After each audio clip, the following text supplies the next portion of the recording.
When I was young, I didn't really know what I was going to do when I got older. People kept asking me, but then eventually I thought that the idea of inventing things would be really cool.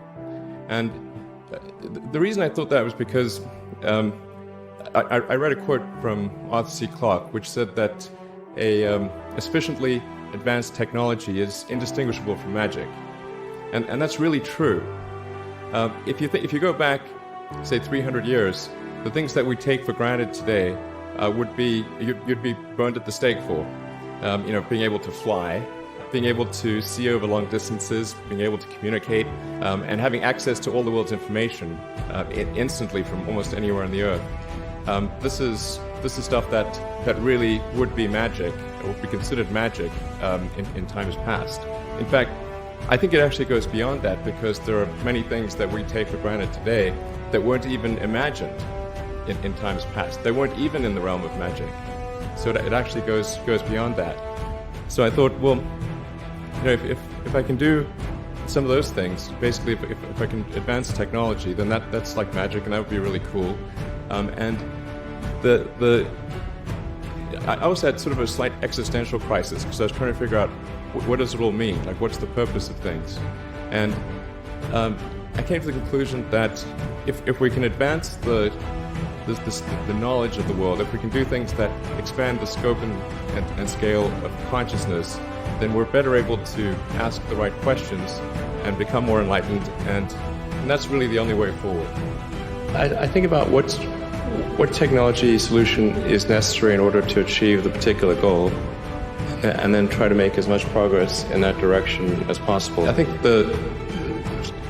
being a multi-planet species and being out there among the stars is important for the long-term survival of humanity. But then the part that I find personally most motivating is that it creates a sense of adventure, and it makes people excited about the future.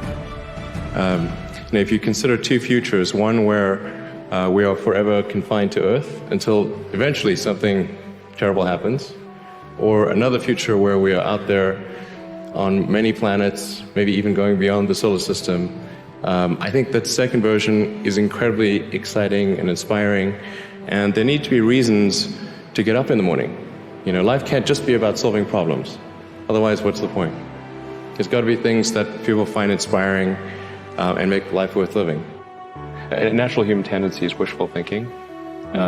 So a challenge for entrepreneurs is to say, well, what's the difference between really believing in your ideals and sticking to them versus pursuing some unrealistic dream that doesn't actually have merit? And that is a really difficult thing to tell. Can you tell the difference between those two things? Right. So you need to be sort of very rigorous in your self-analysis.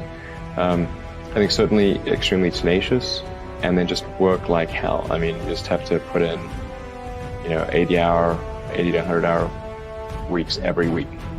All those things improve the odds of success. Well, first of all, I'd say I actually think I feel fear quite strongly.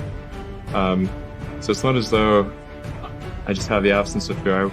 I feel it quite strongly. But there are just times when something is important enough, you believe in it enough, that you do it in spite of fear.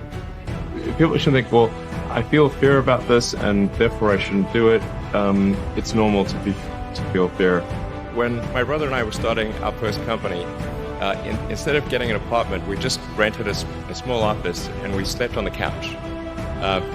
And we showered at the YMCA, and we're so hot up we had one computer, so the website was up during the day, and I was coding at night. 7 days a week, all the time. And I sort of briefly had a girlfriend in that period, and in order to be with me, she had to sleep in the office. So work hard, every waking hour. That's the thing I would say, particularly if you're starting a company.